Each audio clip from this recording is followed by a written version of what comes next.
have you back from that break, and of course, we're getting into the discussion proper. My guest is already here. Instead of us talking about the Ondo election, there's something very unique that we need to talk about before we talk about the Edo election in the next discussion. It's very important for us to talk about productivity issues in the country. One of the reasons we are where we are today is because of underproduction. So many consumption, but no production. That's by the way. Let's just focus on the civil service, resourcefulness in the civil service. These are people who, what they get, their salaries come from the taxpayers' money. The federal government pay them to do their job. But how resourceful have they been in the years past? That's going to form the basis for our discussion this beautiful morning. And of course, I have Mr. Ogulere Olamilekon joining me on the program today. Good morning, sir. Good morning. It's good to have you today. Thank you. How's the weekend? Well, I have thought of your plans for the weekend because you need to talk to the people this morning. No problems. All right, let's look at productivity, the issue of productivity in the civil service. This has been a problem in the past. And let's take a cue from Edo State, for instance. There was a time that the governor of Edo State, talking about Obaseki, will have to bring up an institution, some very stringent rules to make people do their work, such that you need to go through that civil service school to be relevant, to know what you can do to contribute to the state. That's for Edo State, and that's for someone who thought of it. Then maybe in Lagos State doing something like that. Then you talk about the civil service setting generally. The level of resourcefulness is something else. A lot of people are redundant and attitudes to work. How did we get here? Well, we need to look at it in the first place. What is our disposition to that which is public? When you say it is everybody's task, it's actually nobody's assignment. Now, you want to sit down. Majority of people in the system, even in some private sector in Nigeria, once the job is tied to salary, is considered as I am working for the salary. Whether I do enough or not, at the end of the month, the salary gets paid. Now, so when the mentality therefore is that I want to put on the road safety uniform to collect salary, I want to put on civil defense uniform to collect salary, I want to put on the army uniform for ego and money, then you realize that the job will not get done. So the priority therefore will be, one, what's our recruitment process? Are we recruiting people based on need? Are we recruiting people based on competence? Are we recruiting people because there are jobs to do? Or we are just satisfying parochial interest? Now, where people are being recruited to satisfy parochial interest, you do not expect them to go beyond that. The interests have been satisfied. So, when you say you want productivity, there has to be definite outcomes. We're putting 10 people on this job to execute X, Y, Z. And then there's a KPI. These are your key performance indicators. If these things are not done, you have failed. I've once been in a customer service environment where they tell you every call must get same-day response. What is same-day response? From when the customer initiates the call to when you respond, it must not be more than 8 hours. 8 working hours. That's what is considered same-day response. Now, not just the response, they expect that this, when you are satisfied, the customer must be satisfied by that your one response for at least 22 working days. If he complains in less than that time, then your service is considered as not reliable. So when those parameters are there, then you realize that the individual wants to do what is He wants to put in his best to ensure that at least he's doing the job. But in all of this, in everything you've said now, whose fault is it? Because someone is there and the person is saying, well, I'm doing this for the benefit that I need to get, the salary that I need to get. Is it the supervisors of the federal, state, and of course government who employ these people, and there is no proper monitoring? Who is to be blamed? All the people who are not doing the job. Well, like I said, monitoring and evaluation must be set in place. First, you set the rules, the general rules. These are the outcomes we expect from this office. When that is defined, this is your output. Now, this is your key performance indicators. The next question will be, whose duty is to measure this KPI? And if there are failures, what are the consequences? Now, when there is no consequence for a failure, the failure is bound to repeat continuously. And then you see, of course, in the public sector, that a number of things that needed not be done at all are done efficiently, and what needed be done sometimes are left unattended to. So, to that extent, you will say that the different level of supervision, the different level of authority should also have their KPI.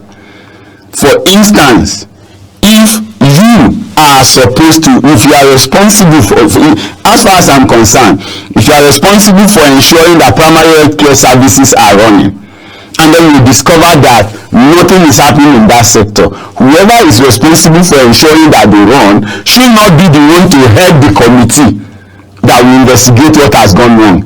As a matter of fact, he should technically go on suspension, and then the investigation is done in his absence.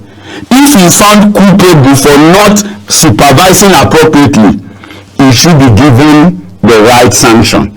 But unfortunately, in our case, he or she will be the one to head the committee for a job that he was supposed to have done that was not done. But you still give him the privilege to now come and speak English to us in the name of writing report, just like we have for TCN.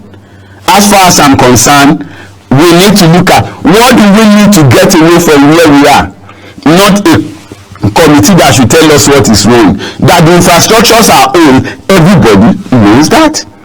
So if a committee sat for 3 weeks and come back with that report, for me, it's doing excellently, efficiently what needed not be done at all. All right, doing excellently, efficiently. First, what's needed not to be done at all? Well, that's massive. Let's talk about accountability. What's the level of the evaluation of accountability in the civil service? Well, the reality is, like we have said, if you have defined KPIs, if the rules are not set, then you can't blame anybody. You go around most government establishments. I know back in 2008 we were trying to push turnstile so that people can clock in and clock out, and then you can actually check over time and know what time does even this individual spend in the public workplace. Go around today, turnstile is everywhere. How many of them are actually card activated? They are free ride. So all that it was turned to was an avenue to award contracts, and then the projects are done, the money are spent. Today, you can, maybe in CBN, I think it's still working, but in most other places, particularly around the federal secretariat, none of the turnstile is card activated. You just pass and it rolls you in and it rolls you out. So apart from forming maybe a little barrier to create human traffic, it's not doing any other purpose. Don't you think some persons even vandalized it, or maybe some persons who are actually culprit are responsible for that? No, if you want it to work, at the point is an equipment. When you acquire equipment, there should be a service level agreement, an SLA, or a maintenance contract with the supplier or a supporting company. In which case, if that happens, then you realize that in the event of failure, corrections are done quickly. But in a case where it is not working at all, because of course they can be disabled, so it could also have been deliberately disabled. But what we are saying in essence is, you see a lot of projects and a lot of things are done, right? What was the outcome at the point of doing it? When we were proposing, it was meant to control access, it was meant for safety, for you to be able to say, look, this is the number of people we have in this facility, and this number of people are yet to exit. So in the event of an emergency, you know that there are still 2 or 3 people in the facility that may need rescue. Okay, let's look at it. Is there any way, all right, is there any way the people who are not resourceful in the civil service, is there any way they can be asked out, or is there anything that can be done? Now, I will say this from one of my past experience or past interaction with one of the ministry. Maybe I won't mention the ministry. I work for Xerox at the time, so we service photocopiers. And then there is this machine room where there are about 4 staff. And that machine room, none of the machine had worked for 2 years. And there are staffs there. And there are staffs there. So a certain, if I can remember his name, Dr. Money, he came as head of human resource. Just hold your tongue for a minute. Let's go on a quick break, because what you're saying now is very vital. We'll come back to it, but then let's go on a quick break. After this break, we'll return, and of course we'll continue with the conversation.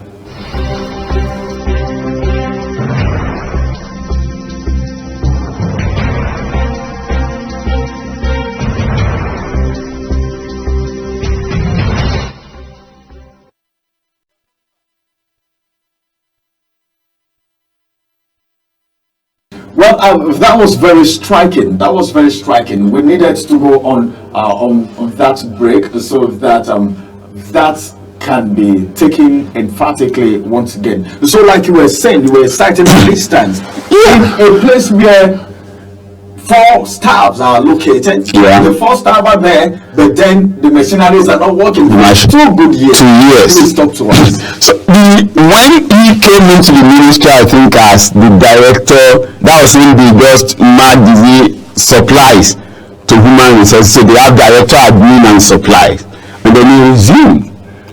They have always reports to the DD supplies, who is in finance, but now they are reporting to him in admin for the first time. So when he got there, he now looked at and said, look guys, if this machine does not work over the next 48 hours, consider that you no longer have a job in this ministry.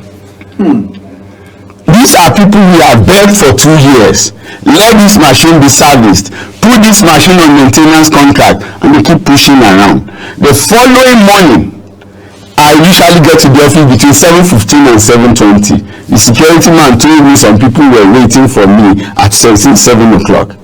What happened? He said he will sack them if the machine did not work. Please come and save our job. I said, no, it's not about saving your job. What did he tell you the machine need to work? And from where you are, the machine has been 2 years out of contract, you have done nothing.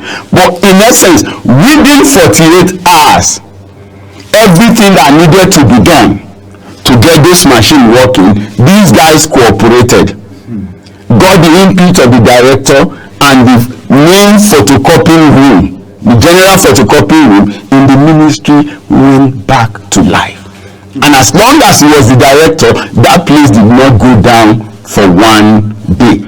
That was because he took action. So if you are here, you are just selling biscuit and selling whatever, but this machines never work, he said then you don't have a job, because this is the only job that you are employed for. So if you have people who can stand their ground and ensure that we have set this room up for this purpose, it must achieve it. We have set this for this purpose, it must achieve it. So when you can define the task, provide the incentive where it is required, provide the performance bonus if you need to, but ensure also that people who are not measuring to expectation, you're possibly pulling them out for retraining. Sometimes it is not their fault. Maybe something has changed in the system, and then the people need, of course, we're in the modern age where there has to be learning, there sometimes have to be unlearning, at some point they have to be relearning. I think that's the same thing that happened in Edo State, where that school was built for civil servants to go for the training sort of, and at the end of the day there was some level of productivity. All right, let's come to the area of the federal government now, the federal civil service, the state civil service, and all of that. That's what we're talking about right now. Resourcefulness. Some of these things happen, and there are lamentations on a daily basis, and at the end of the month, salaries are being paid, but then they retire, and of course, they get their pension. Now, their pension. Now, let's look at it from this level.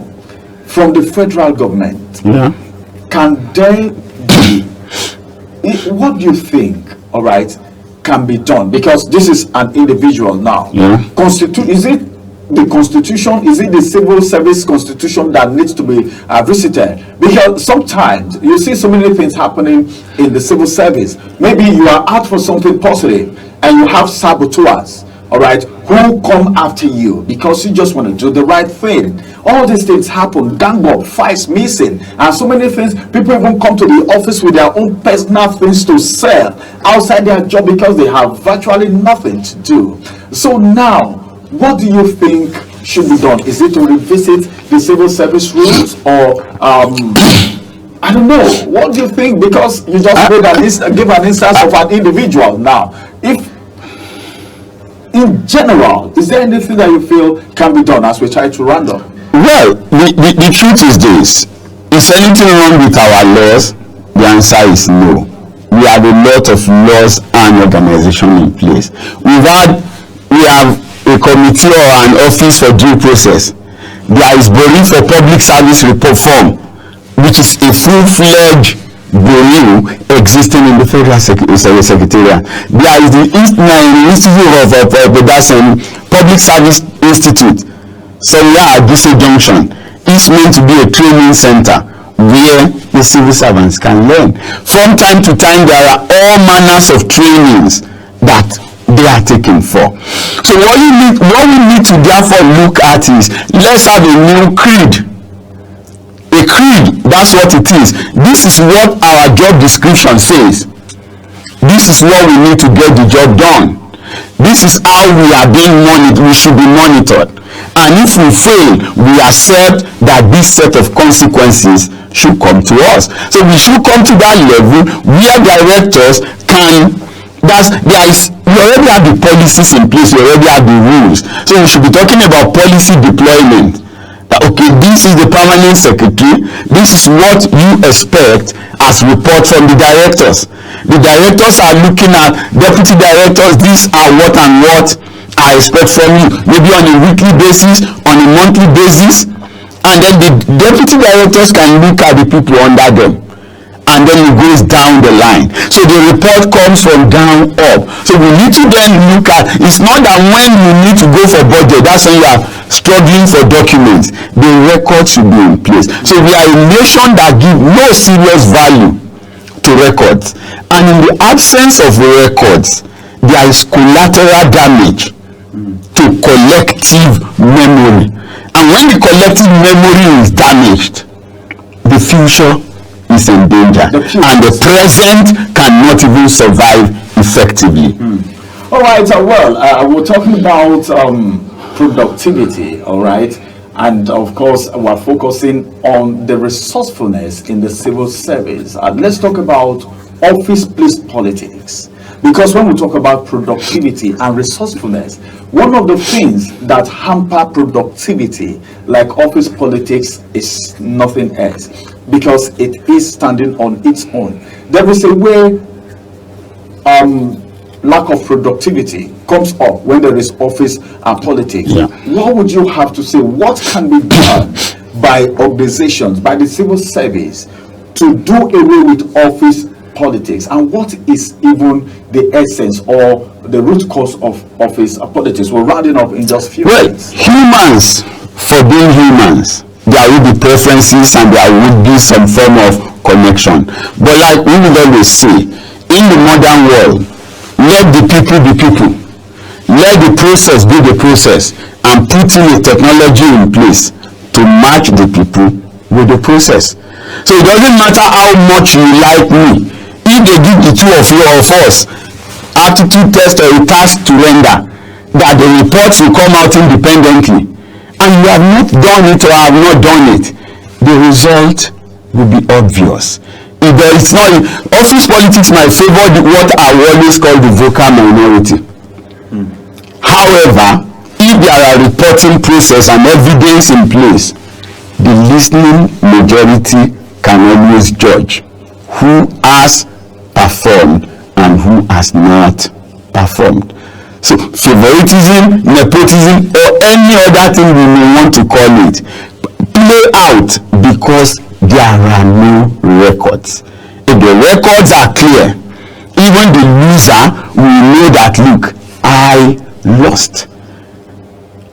And that's very clear. And that's the situation. So we need record, we need processes that are clearly defined, we need reporting patterns that you can check for facts and figures. And so when decision on promotion and posting are being taken, you are doing it based on that. And that way, those who are performing can have their performance enhanced. Those who are not performing can get to be reskilled. All right. Finally, before I let you go now, we're talking about office politics here. In the civil service, there seems to be a lot of gangs, team cliques and all of that, forming this office politics. Even in organizations, some organizations around the world, even private sectors, we have them everywhere. We have these people who I call them saboteurs. We have them in most places. At the civil service, are there things maybe the permanent secretary, the HOD, or the management team do that encourages this office politics that boils down to lack of productivity and inefficiency as far as resourcefulness is concerned? I think it's not about what they do, it's about what they don't do. And that's why we say process. You need a room of paper to do your work. There should be a process that defines how you get it. And if you don't get it, it's a service failure. Somebody should be held accountable. If he knows he's going to be held accountable for not giving you the tool you need to do your job, it doesn't matter the connection between him and the top. The man at the top can leave anytime. The records will show that he has not been doing his job, and there is no way he will continue to stay on that duty. So if you are responsible for logistics and supplies and there is service failure everywhere, when a new head come or we sit down for a proper review and then you measure it against process, you are supposed to make tire available to the driver in 48 hours. They don't get it until 2 or 3 months after that they have applied. You cannot get this, people cannot get table and chair to work, the copier does not work, or there is no diesel to power the generator. Some people are responsible, and there are defined timelines as to at what level do you make reorder. If you have done your reorder at the right time and somebody thinks because you are not in the right click you will not supply, when eventually the shifts are down, all you need to do is to show the record that you actually have made your application. Today, it may not favor you, but the records are there. In the next switch, you are going to see that there will be a difference. So it's more of what is not being done than what is being done. Define the process, define the standards, put the standard operating procedures in place for every level and for every staff. So it doesn't matter who you are connected with. If you don't do your job, there will be a report for you there. A student who had not written an exam cannot expect a pass mark in that exam.